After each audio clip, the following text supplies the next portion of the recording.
നമസ്കാരം. നമ്മൾ ലോക ചരിത്രം പരിശോധിക്കുമ്പോഴൊക്കെ തന്നെ മനസ്സിലാക്കാൻ കഴിയുന്നൊരു കാര്യം, എല്ലാ കാലത്തും രാജഭരണത്തിനെതിരായിട്ടാണ് ജനകീയ മുന്നേറ്റങ്ങൾ ഉണ്ടായിട്ടുള്ളത്.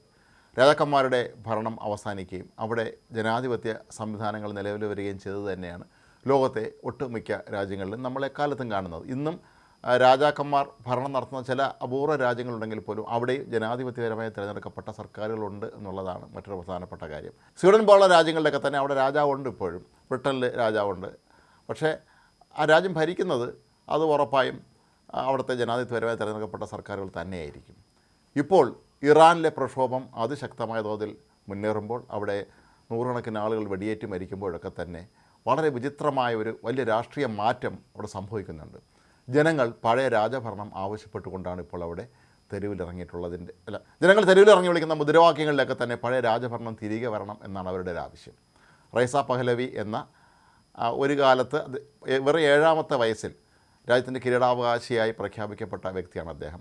ഇറാനിലെ ഷാ അഥവാ ഭരണാധികാരിയായിരുന്ന മുഹമ്മദ് റൈസ പഹ്ലവിയുടെ മകനാണ് റൈസ പഹ്ലവി. അച്ഛൻ ഇറാനിലെ ഭരണാധികാരിയായിരുന്ന കാലത്ത് 17ാമത്തെ വയസ്സിലാണ് റൈസ പഹ്ലവി അമേരിക്കയിലേക്ക് യുദ്ധവിമാനങ്ങൾ പറപ്പിക്കുന്നതിനുള്ള പൈലറ്റ് ആവാൻ വേണ്ടി, അതിൻ്റെ പരിശീലനത്തിന് വേണ്ടി പോയത്. എന്നാൽ അദ്ദേഹം പോയതിന് തൊട്ട് പിന്നാലെയാണ് രാജ്യത്ത് വലിയ തോതിലുള്ള ഒരു മുന്നേറ്റം ഉണ്ടാവുകയും അവിടെ ഷാ ഭരണകൂടത്തെ അട്ടിമറിച്ച് മത തീവ്രവാദികൾ അധികാരം പിടിച്ചെടുത്തത്. ഇവിടെ ഒരു കാര്യം നമ്മൾ ഏറ്റവും ശ്രദ്ധിക്കേണ്ടത്, അന്ന് 1970കളുടെ അവസാനം ഇറാനിലെ ഷാ ഭരണകൂടത്തിനെതിരെ പ്രക്ഷോഭം നയിച്ചത് അന്നത്തെ ചെറുപ്പക്കാരായിരുന്നു എന്നുള്ളതാണ്. ഈ മത തീവ്രവാദികളുടെ വാക്ക് കേട്ടുകൊണ്ടാണ് അവരെല്ലാവരും അന്ന് ഇറങ്ങി പുറപ്പെട്ട് ഇത്തരത്തിലുള്ള രൂക്ഷമായ രീതിയിൽ രക്തരൂഷിതമായ ഒരു വിപ്ലവം നടത്തുകയും ഒടുവിൽ ഇറാനിലെ ഷായ്ക്ക് കുടുംബസമേതം ഈജിപ്തിലേക്ക് ആദ്യം രക്ഷപ്പെടുകയും പിന്നീട് അമേരിക്കയിലേക്ക് പോയി താമസിക്കേണ്ട അവസ്ഥയും ഉണ്ടായത്. എന്നാൽ ഇന്ന് നേരെ തിരിച്ചാണ് സംഭവിക്കുന്നത്. ഇന്നത്തെ പ്രക്ഷോഭത്തിൻ്റെ ദൃശ്യങ്ങൾ നമ്മൾ ശ്രദ്ധിച്ചാൽ ഒരു കാര്യം മനസ്സിലാക്കാൻ കഴിയുന്നത്, പഴയകാല രാജഭരണകാലത്തിൻ്റെ ചിഹ്നങ്ങളും അടയാളങ്ങളും കൊടികളും എല്ലാം തന്നെയാണ് ഇന്ന് സമരം ചെയ്യുന്ന ഇന്നത്തെ തലമുറയിലെ പുതിയ ചെറുപ്പക്കാർ ഉപയോഗിക്കുന്നത് എന്നാണ്. ഇത് ഒരുപക്ഷെ ലോകക്രമത്തിൽ തന്നെ വന്നിട്ടുള്ള വലിയൊരു മാറ്റം തന്നെയാണ് എന്ന് പറയേണ്ടി വരും. കാരണം ഇറാൻകാർക്ക് ഈ മതഭരണകൂടത്തെ മടുത്തിരിക്കുന്നു എന്നുള്ളതാണ്. 1979 ഷാ ഭരണത്തെ അട്ടിമറിച്ച് ഈ മതവെറിയന്മാർ അധികാരം ഏറ്റെടുക്കുമ്പോൾ ജനങ്ങൾക്ക് നൽകിയിരുന്ന വാഗ്ദാനമൊക്കെ തന്നെ കാറ്റിൽ പറത്തിക്കൊണ്ട് പിന്നീട് യാതൊരു തരത്തിലും മനുഷ്യത്വമില്ലാത്ത രീതിയിലുള്ള ഓരോ കൃത്യങ്ങളാണ് ഇവർ ചെയ്തുകൊണ്ടിരുന്നത്. ലോകത്ത് ഏറ്റവും അധികം ആളുകളെ വധശിക്ഷയ്ക്ക് വിധേയരാക്കുന്ന രാജ്യം ഇന്ന് ഇറാനാണ്. സ്ത്രീകളെ അംഗീകരിക്കാത്ത രാജ്യമാണ്. അതുപോലെ സ്ത്രീകൾ ഏറ്റവും മോശമായി ലോകത്ത് പെരുമാറുന്ന രാജ്യങ്ങളിലൊന്നാണ് ഇറാൻ. അപ്പോൾ ഈ ഒരു അവസ്ഥയിൽ നിന്ന് ഇനിയൊരു പുതിയ ഇറാൻ കെട്ടിപ്പടുക്കണമെന്ന് ആഗ്രഹിക്കുന്നവരാണ് പുതിയ തലമുറ.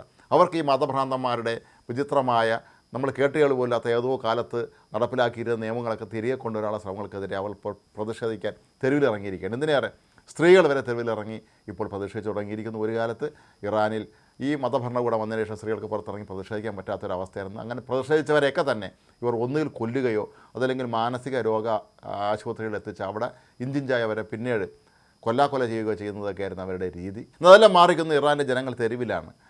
ഇറാനിലെ പാപ പ്രസിഡൻ്റായ പെഷസ്കിയാൻ ഈ ജനങ്ങൾ പറയുന്നത് അംഗീകരിക്കണമെന്ന് അവിടുത്തെ മതഭരണകൂടത്തോട് അഭ്യർത്ഥിക്കുന്നു എങ്കിൽ പോലും അവർ സമരം പിൻവലിക്കാൻ ആവശ്യപ്പെടുന്നത് പോലും അതൊന്നും തന്നെ മതഭരണകൂടം കേട്ട ഭാവം കാണിക്കാത്ത രീതിയിലാണ് കാര്യങ്ങൾ മുന്നോട്ട് പോകുന്നത്.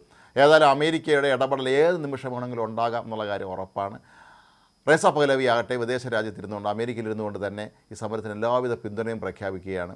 അദ്ദേഹം പറയുന്നത് ഈ മതഭരണകൂടത്തെ അട്ടിമറിക്കണം എന്ന് തന്നെയാണ്, ഇവരെ ഓടിച്ചു വിടണം എന്ന് തന്നെയാണ് അദ്ദേഹം ആവശ്യപ്പെടുന്നത്. അങ്ങനെ ഒന്ന് സംഭവിച്ചാൽ, ഒരുപക്ഷെ അമേരിക്കയുടെ ഇസ്രായേലിൻ്റെയൊക്കെ മുൻകൈയിൽ ഇത്തരത്തിലുള്ളൊരു സംഭവം നടന്നാൽ ഒരു സംശയം വേണ്ട, റൈസ പഹ്ലവി തന്നെയായിരിക്കും ഇറാനിലെ അടുത്ത ഭരണാധികാരിയായി മാറുന്നത്.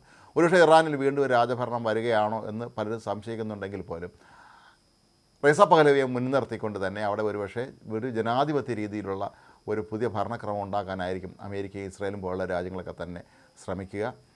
ഇറാനിലെ സാധാരണക്കാരായ ജനങ്ങൾ ദുരിതം അനുഭവിക്കുമ്പോൾ ഈ മതഭരണകൂടം കാണിക്കുന്ന എല്ലാ വൃത്തികേടുകൾക്കും എതിരെ ശക്തമായി പ്രതികരിക്കാൻ തന്നെയാണ് ജനം തെരുവിലിറങ്ങിയിട്ടുള്ളത്. അപ്പോൾ അങ്ങനെ നോക്കുമ്പോൾ റൈസ പഹ്ലവിയാണ് ഇപ്പോൾ അവരുടെ ചോദ്യം ചെയ്യപ്പെടാനാകാത്ത നേതാവ്. പക്ഷേ അദ്ദേഹം ഇപ്പോൾ അമേരിക്കയിലാണ്.